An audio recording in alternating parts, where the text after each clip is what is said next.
This is a mine.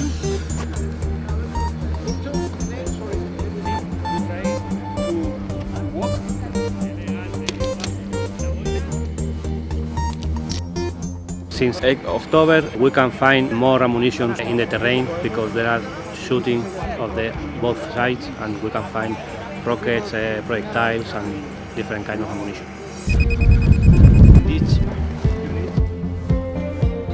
So this training is important as for the UNIFIL mandate to develop the capacity building of Lebanese Armed Force.